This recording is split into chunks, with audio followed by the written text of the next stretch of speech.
So, yeah, 2-8 teams have a 10% chance of making the playoffs. You went and did your homework on that shit, didn't you? Well, I will say this: it's time to get rid of Clay. I wouldn't have paid his ass $300. You got to play some defense. You get $300. Who got that much fucking money and sitting around on defense? And I think it starts with Jason Kidd as the head coach. Hold him accountable. It don't matter if he's losing or winning. He's crying like a bitch. Yeah. I hate to see it. A lot of players do it, but Luka is the king of the shit. Does that make JJ Redick a better coach than Jason Kidd? Because he's getting more out of Luka than Jason Kidd did?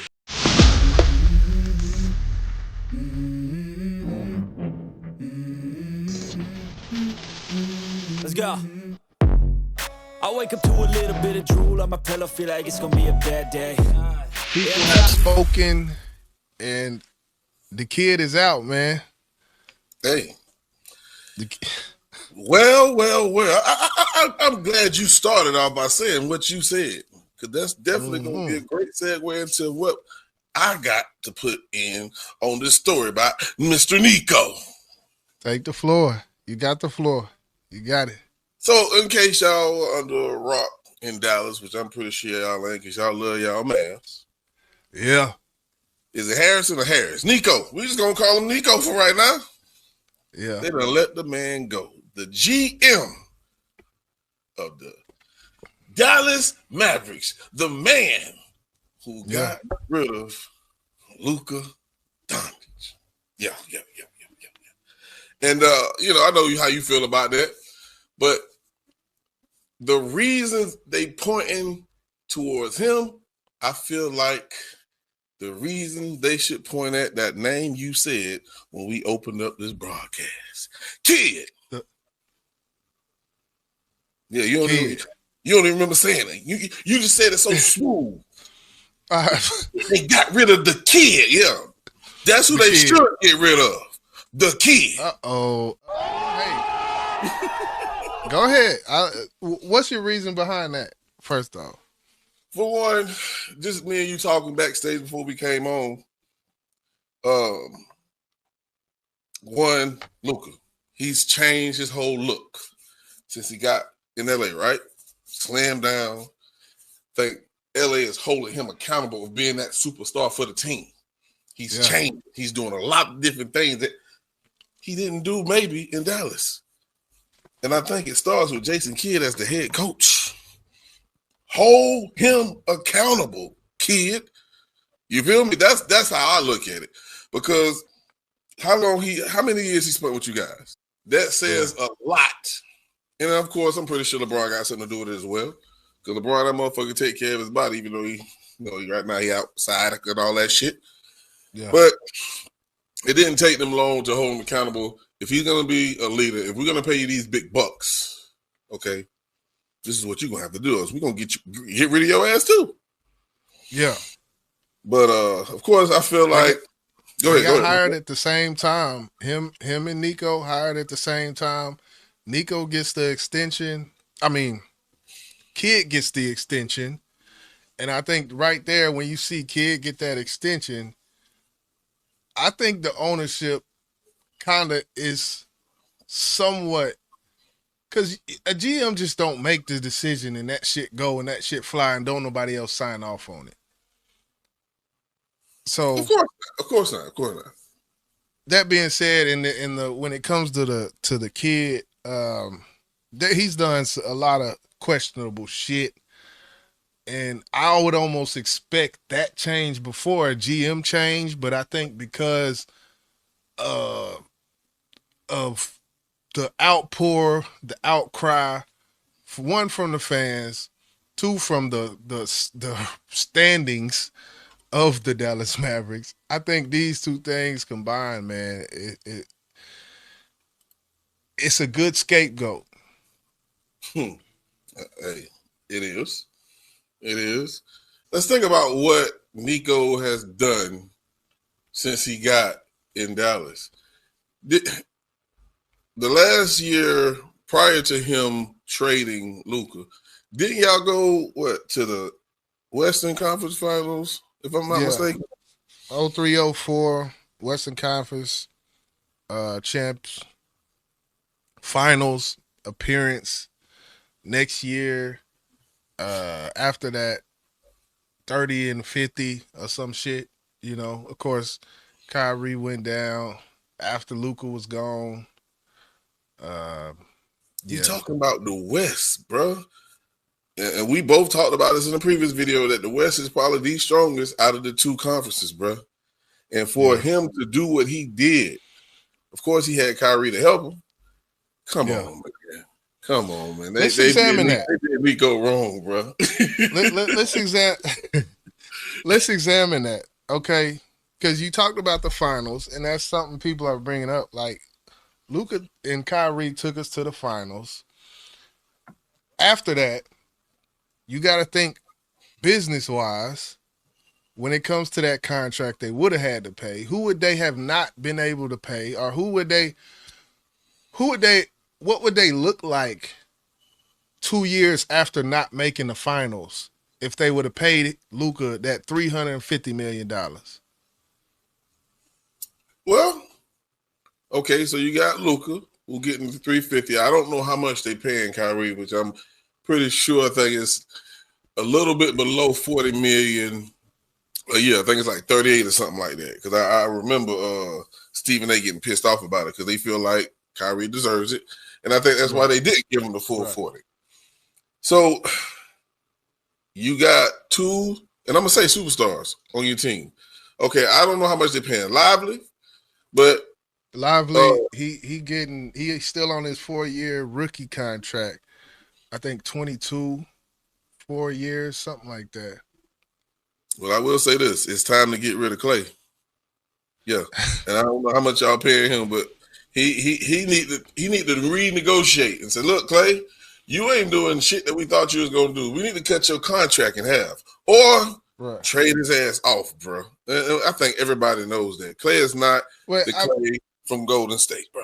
Facts. But on the other hand, which some people say he's injury prone. Back to Derek Lively. When it comes to after his rookie contract, that guy could, his upside being as young as he is, he's got a high upside being that 7'1" rim protector, that 7'1" guy down there that can damn near, got good hands. You paid Gafford, you paid PJ Washington, you paid Gafford just a few months back. Like on the offseason, Gafford got some, PJ got some. Of course, they got rid of Derek Jones.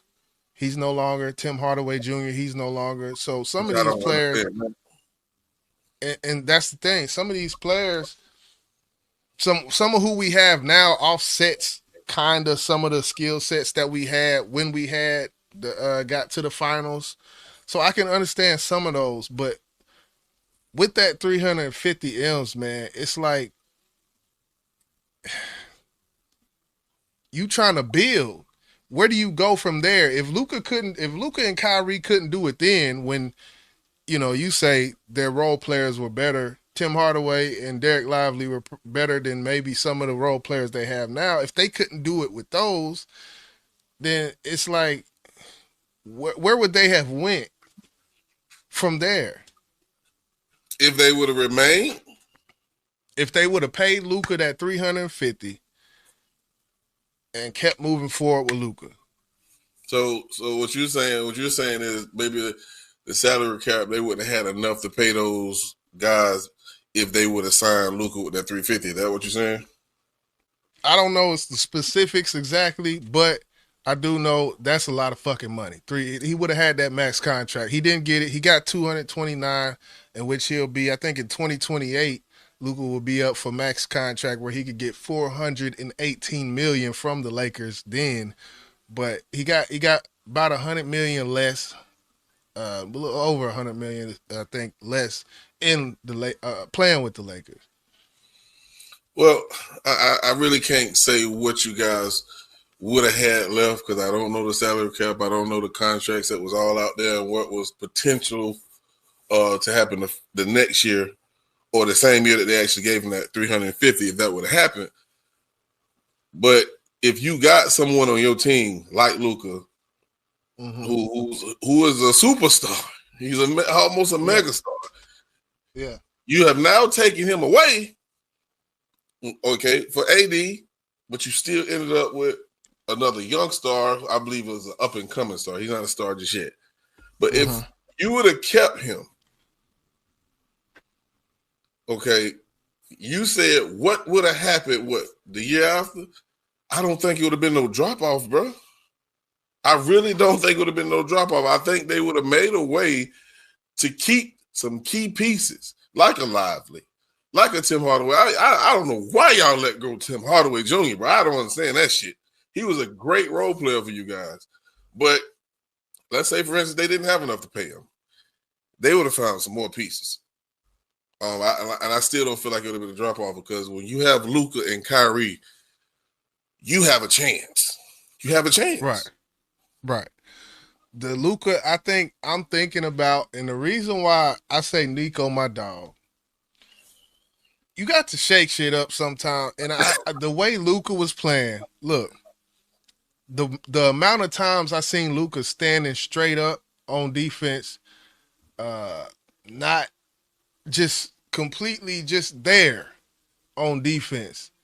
Watch him now. He's not. This is a different Luka we seeing, and I think we tend to forget because Luka was Luka Magic here in Dallas. You know, he's good for the assist and and the shot. This shit.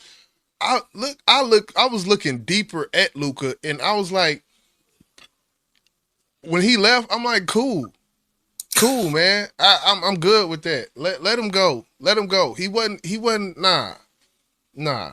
Paying him $300. I wouldn't have paid his ass $300. You got to play some defense. You get $300. Who got that much fucking money and sitting around on defense? Well, he's not a Shea, but Shea's worth it, and they're gonna end up having to pay him that type of money as well. I think he got the biggest contract of all time right now. But let me go back and ask you this question. So what we're seeing from Luka right now in LA, I know we opened up and this is about Nico, but I got to go back to the coaches. Does that make JJ Redick a better coach than Jason Kidd because he's getting more out of Luka than Jason Kidd did? No, I think Luka it's almost like he had an epiphany. Because I feel like that type of shit, it don't come from nobody else. It come from inside. Like the shit, the shit, and he's still over there crying like a little baby on every fucking call. So that shit used to make my blood boil watching Luka, especially when he's losing. Well, I think maybe more when he's winning, because it don't matter if he's losing or when he's crying like a bitch. Yeah. I hate to see it. A lot of players do it, but Luka is the king of the shit.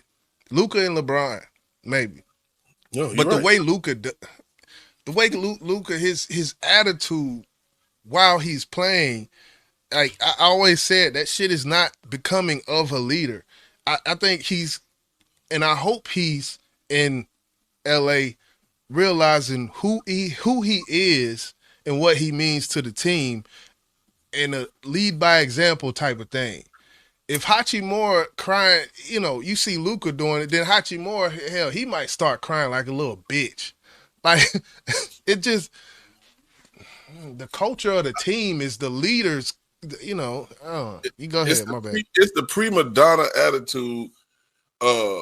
It's when you are already solidified as a superstar, you're gaining the respect of the referees, and it's just you expect for them to respect you, and you're whining. You know what I'm saying? A lot of people used to say that about Mike. Like, Mike will come on and I can look at the motherfuckers like, that was a goddamn motherfucking foul. I'm sorry, Michael. I'm sorry, Michael. And the next play, they call him a motherfucking foul. This is what Luka and LeBron does. Yeah. And it's almost now like we're saying, because LeBron have played with AD and he played with Kyrie. Now, Luka is over there with LeBron. I think maybe they meshed together better than Luka and Kyrie did. We don't know. We haven't seen a full season with Kyrie and AD yet. And now, Cooper Flag. I know Cooper Flag right now got some questions about his game and what is he going to bring to his team. Well, we're not going to know that until all three of those guys play together. Notice I said, because I ain't adding Clay to that shit. Clay he's just a piece of shit. Sorry. So, yeah. I mean, and that's the thing, I'm even seeing him as far as AD, he didn't gain some weight. Of course, when he had the eye injury, he could not do any physical. So 2 months off season, his doctor basically said he couldn't do anything, basically, straining, physical. So, of course, you come back from that and you go straight into the game, get some practice in 5-on-5 and go back to the game. You're not in playing shape. And then the calf injury, and the crazy part, the calf with what they say, the calf, that's the same shit Luka had. The calf injury, the strain, calf strain, and it comes from conditioning. Well, AD's conditioning leads straight back to his retina and him not being able to. Luka was making a fucking choice to be, that's a difference. Drinking them beers. Right. But I think AD, he made this statement. Now, I don't know if it's true, but he did say the reason why he came in this season at the weight he did is because he knows during the season he's going to be working his ass off, and he know that weight's going to drop off.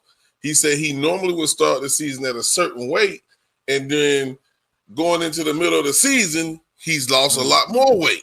And then, of course, he's not as, I guess, his not a physical presence as he would coming in at a higher weight, losing that weight, and now he's at the weight that he want to be at. So I ain't going to say it was anything to do with the injury. Then again, it could be. But that's what he said. That's what he said. But if his goddamn doctor told his ass, you got a retina, detached retina or some shit he had. Think about lifting weights. All that strain and you strain, your eyes is straining, everything's straining when you lifting weights. So I maybe it's a mixture of both. You can't lift weights because something's wrong with your retina. I guess it's detached. Okay. Imagine I guess you may have a point. You may have a point. I'm just trying to put two and two together, but you're right. I get it. But yeah, man. Back to Nico though. Something about me tells me this ownership, the ownership of the Lakers and the relationship that Nico had with those casino people that own that Lakers squad now, and how he had that relationship with them. I'm telling you, I think it's more going on with this shit than just Nico. And honestly, they might have got his ass in there so it wouldn't look like it was them. Goddamn. And then you got to also look what happened right after they got rid of Luka. They ended up with the number one fucking draft pick, bro. How in the hell did that happen? The lottery pick. Lottery. But normally a lottery pick goes to a team that wasn't that fucking good. Y'all wasn't sorry like that the year before. Well, if it's a lottery pick, how do they pick the lottery pick? Like, the lottery pick is more of a randomized process, if I'm not mistaken. So, I mean, that's still. I get what you're saying. So it's still a small percentage. Let's say, for instance, you use like the 15th worst team in the league. You still don't expect for the motherfuckers to end up at number one, bro, because the chances are slim. And it's higher, I'm assuming, for a team that's the worst or the second worst or the third worst. You expect one of them to be there, not no fucking Dallas Mavericks, bro. That's why I feel like this shit was like, thank you for sending Luka to LA. Here's your payment. Hey, it's possible with all the shit we seeing going on. I definitely do know that, back to the Nico and his dealings with those people, that older lady who's the owner of the Lakers, and an older lady or something. It's the family of them and all the Kenny? casinos that yeah, all the casinos that they own. And as far as the politics in Dallas right now, they're trying to actually legalize gambling to where casinos can be here. And there's a lot of conspiracies out there when it comes to the owner of the Mavs and the owner of the Lakers after Bus, because didn't they got Jeannie Buss out of there, right? I Yeah, I think they don't even got, think she's there no more, if I'm not mistaken. but and these people that come in, they got casino money, and there's been a lot of talks about bringing gambling to that, which I don't think that'll happen in Dallas, but there was whole plans drawn up as far as where the footprint of the old Cowboy Stadium would be a big sportsplex where the Mavericks would play, and there would be a attached casino to it, and like that. All these plans have been documented as far as what they're trying to put in motion, and for this trade to happen between Dallas and LA. Because think of all the other, like you got Luka. Is AD and Max Christie the best situation for trading away this Luka Magic? What else in the NBA could you have got for Luka? And why did it have to go to LA for 31-year-old AD and a Max Christie who can shoot lights out, and play good defense? And actually, he's probably one of the best players on the team right now, as far as stats, but as far as percentage, 3-point percentage. But something just ain't right. You asked a good question. You asked a great question. I can't sit here in front with you. And when you hit it on the head, when you said a 31-year-old AD, and we talking about Luka, who's what, 25, 26 years old? Right. It doesn't add up. It don't. That's why I said that pick was a thank you. Thank you. And you got to understand, a lot of people thought Cooper Flag was going to be, I ain't going to say the next Luka, but what? He's 6'9". He can handle the ball. Well, somewhat handle the ball. And he's not Luka. He's not. No. I think Luka is probably, if we talk about the best, and I'm not trying to make this race, but out of the best white basketball players in the NBA, you have to put him in the top 2 or top 3, bro. You have to. You going all time with it? I'm going all time with it, bro. I know you got Jerry West, you got Ladberg, you got Dirk, you got Havlicek. Come on, we talking about Luka. Think about it now. Think about it. Well, he has some similarities to some of them guys. I think he kind of stands on an island. But yeah, that's hard to say. I hate matching errors, and going Bird and Luka. I can't even. But as for Luka and what we seen, of course he did play a year with Dirk, his first year, but his upside by year 2, and that's why I think we gotta give Coop a little more time. But by year 2, his upside, it just was crazy. As far as the triple doubles, yeah. So crazy. Before we get up out of here, I don't think the people heard. How do you feel about them getting rid of Nico? Do you agree with it? Disagree with it? You know how I feel. I am a Dallas Mavericks fan. I'm not a Luka Doncic fan. And that kind of sums it up for me. Like, that's what happened. This is my team. Do I think we should have got rid of Luka? Maybe not right then, but I can understand a little bit when I harp back to all those games that I watched that we lost and won, that I seen Luka on that court doing bullshit, playing for this organization. Nico, should y'all have gotten rid of Nico.